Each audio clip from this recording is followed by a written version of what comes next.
si Jason, ang operator ng DTF machine dito sa General Mall. Ang machine dito ay ginagamit ng 6 na araw na may total na 98 meters. Ito naman ang cutting area. Ito naman po ang ating head.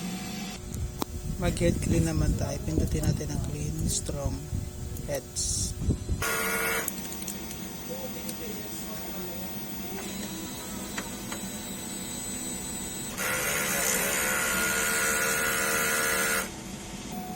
Rubber wiper, lagi natin punasan pagkatapos natin mag-head clean.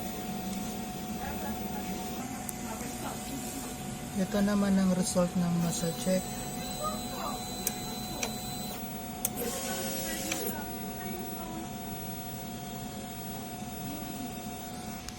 Ink system natin ay tama lang. Waste tank nilinis kahapon. Ito naman ang ating ABR. Ground wire. Ito po yung in-use supply natin. Ito naman yung mga unused. Dito naman po sa baba yung mga DTF film natin. Ito po yung unused. Ito po yung in-use. Ito naman ang monthly monitoring checklist.